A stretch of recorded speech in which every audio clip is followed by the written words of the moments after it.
নতুন বন্ধুকে স্বাগত আর পুরনো বন্ধুকে শুভেচ্ছা জানিয়ে শুরু করছি আমার এপিসোড। দেখুন আমি বেশ কিছু ফলই মাছ নিয়ে নিয়েছি আর কড়া বসিয়ে দিয়েছি। কড়ার মধ্যে নুন দিয়েছি, তার মধ্যে নুন আর তেল দিয়ে দিয়েছি। নুনটা দেওয়ার অর্থ হলো মাছগুলো কোনোভাবেই আর লাগবে না।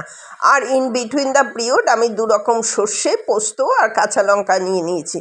সব মাছগুলো এইভাবে ভেজে নেব। ভাজা হয়ে গেলে পরে আমি এর মধ্যে কালো জিরা ফোড়ন দেবো, গ্যাসটাকে কমিয়ে। কালো জিরা কিন্তু সবচেয়ে কম লাগে, সেকেন্ডে কালো জিরা হয়ে যায়, সেই জন্যে গ্যাসটাকে কমিয়ে দেবেন। আর ওই যে সর্ষে 2 রকম সর্ষে, পোস্ত, কাঁচা লঙ্কা বেটে রেখেছি, এটা আমি এর মধ্যে দিয়ে দিলাম।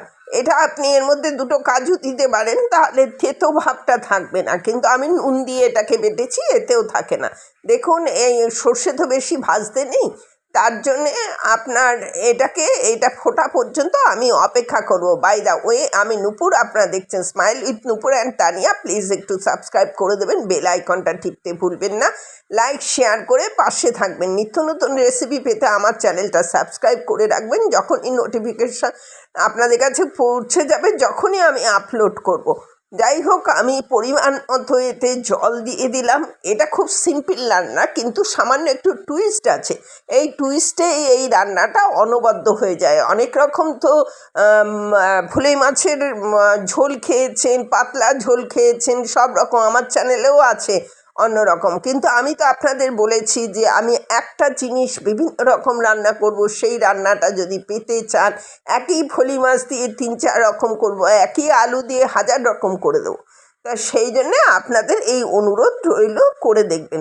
আমি এই যেটা দিলাম, এটা হচ্ছে আপনার আম তেল, বাড়িতে তৈরি করা আম তেলের মশলাটা দিয়ে দেবেন। যদি না থাকে তাহলে আপনি কাসুন্দি দেবেন, তাও যদি না থাকে তাহলে এমনি করে তার উপরে পজিটিভলি, মানে একদম বাধ্যতামূলক আপনি কাঁচা সর্ষের তেল দেবেন। দেখবেন অনবদ্য স্বাদ হবে। এটা অলরেডি ডান। এইভাবে করে আপনি রেডি করে নিন, দেখুন এটা হয়ে যাবে। এবার রেডি টু সার্ভ। এতক্ষণ আমার সাথে থাকার জন্য আপনাদের অশেষ ধন্যবাদ। তবে আমি বারে বারে একটা কথা বলবো, যদি আমার চ্যানেলটা সাবস্ক্রাইব করে পাশে থাকেন, তাহলে একই জিনিস কত রকম দেখতে চান আমি তত রকমই দেখাবো এবং তত রকমই স্বাদ গ্রহণ করবেন। আজ তাহলে আসছি, পরবর্তীতে দেখা।